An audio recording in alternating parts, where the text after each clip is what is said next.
सुनहरी मछली। एक दिन समुंदर से एक मछली तीरते तीरते तालाब आ गई। वो बहुत अनोखी थी। तालाब की मछलियाँ उसे गौर से देखने लगी।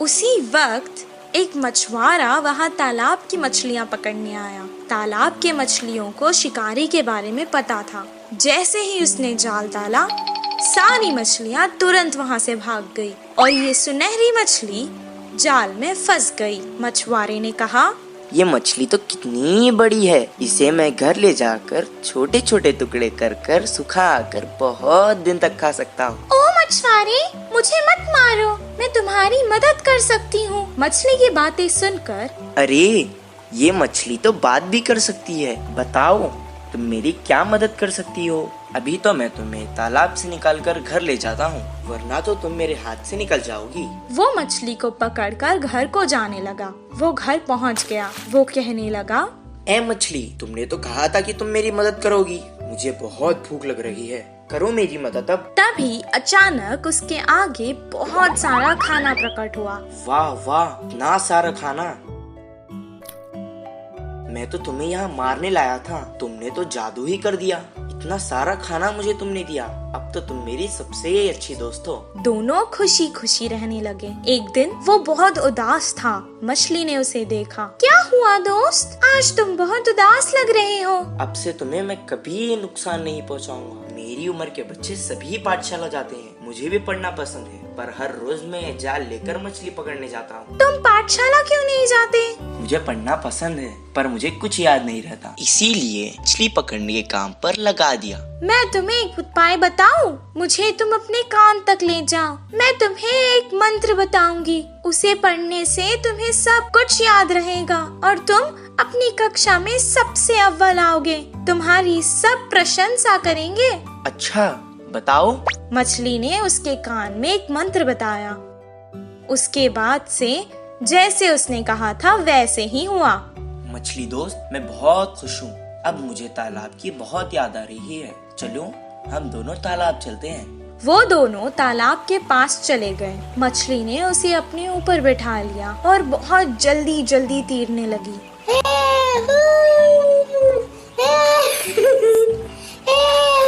और उसने सारे तालाब की सैर करवाई उसे। सबको देखकर वो बहुत खुश हुआ। जब उसका मन भर गया, वो वापस घर जाने लगा। मछली ने कहा, दोस्त, तुम अकेले ही क्यों जा रहे हो? मुझे भी अपने साथ ले जाओ। मैं जितना खुश पाठशाला में होता हूँ, आज मैंने देख लिया कि तुम उतना ही खुश तालाब में होती हो। मैं तुम्हें तुम्हारी खुशी से दूर नहीं कर सकता, इसीलिए मैं तुम्हें यहाँ छोड़कर जा रहा हूँ। मैं वापस जरूर आऊँगा दोस्त। इस कहानी से हमें ये शिक्षा मिलती है कि जिस काम में हमें खुशी मिलती है वही काम करना चाहिए और जहाँ रहने में खुशी होती है वही रहना चाहिए। कौवे की चालाकी। एक जंगल में दो बड़े बड़े पेड़ पास पास थे।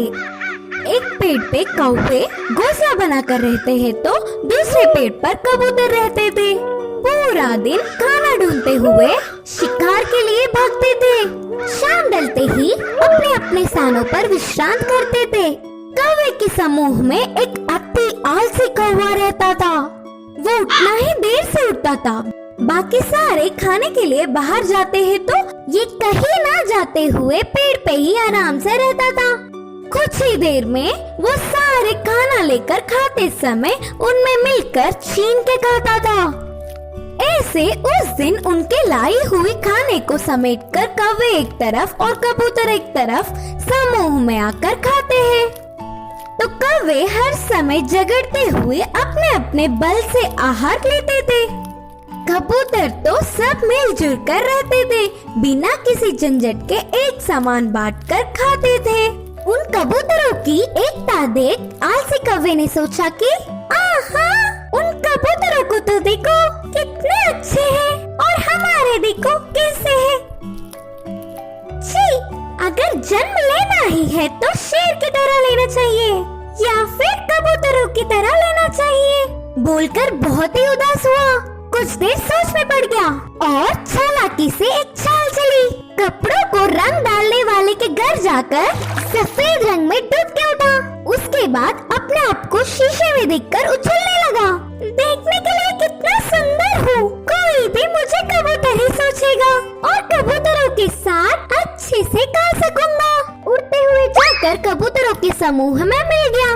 धीरे से अच्छे से खा रहा था। खाने के लिए झगड़ा कर रहे कौवे को देख नफरत करने लगा। ऐसे कुछ दिन बाद उस आलसी कौवा बिना कष्ट किए आराम से रहने लगा। एक दिन भूख से बहुत खा गया।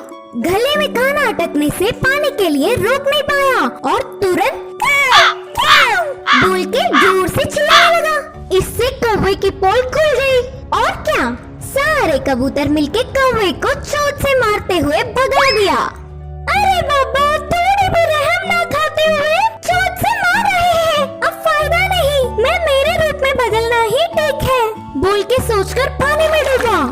मजाक ये था कि वो कड़ी रंग होने के कारण वो गया ही नहीं। बिना कुछ समझते हुए अकेला ही रह गया। अब देख देख के भूख ना सह पाते हुए आखिर में कौवे के खाना खाकर उनके समूह के पास चिल्लाते हुए आया। वो कोई अजनबी पक्षी है समझकर सारे कौवे एक होकर उसे भगा दिया। उस आलसी कौवे की चाल विफल होकर उसके लोग भी आने नहीं देने से आखिर में अकेला रह गया।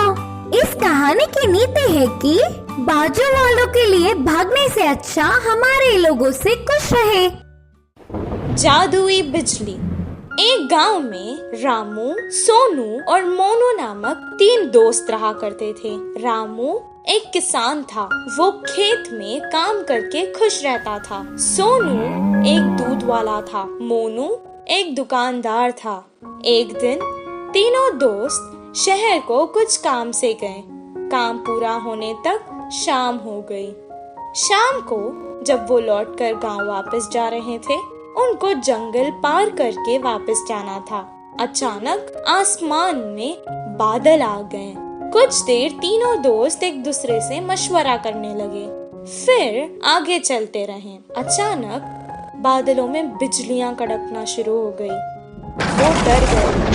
सोनू ने कहा, बाप रे, बिजली को देख रहे हो? लगता है आज तो हम जंगल में ही फंस जाएंगे। हाँ हाँ, सही कहा तुमने। आज तो ऐसे ही लगता है। बहुत रात हो चुकी है, अब हमें आगे नहीं जाना चाहिए। हम जंगल के बीचों बीच है। अब अगर हम आगे जाएंगे तो भी खतरा है, पीछे जाएंगे तो भी खतरा है। इससे बेहतर है हम आगे चले जाएं। इतना कहकर वो बैलगाड़ी आगे चलाने लगा। थोड़ी दूर जाते ही जोरों की बारिश शुरू हो गई। जंगल में बहुत ज्यादा अंधेरा था और ऊपर से तेज बारिश और बिजलियां कड़क रही थी। ये सब देखकर वो डरने लगे। अचानक उनकी बैलगाड़ी के सामने एक बड़ा सा पत्थर आ गिरा। तीनों बैलगाड़ी से उतर गए और एक पेड़ के नीचे रुक गए। मैंने तो पहले ही कहा था वापस चले जाएंगे, सब देखो क्या हो गया। तुमने रामू की बात मानी ना, ऐसे ही होना था। पेड़ के नीचे खड़ के वो बारिश के कम होने का इंतजार करने लगे। आसमान से एक बहुत बड़ी बिजली उनके आगे खड़कने लगी। जंगल में बहुत ज्यादा अंधेरा था और ऊपर से तेज बारिश और बिजलियां भी कड़क रही थी। ये सब देखकर वो डरने लगे। उन्हें समझ आ गया था कि ये सब कुछ किसी दुर्घटना की ओर इशारा है।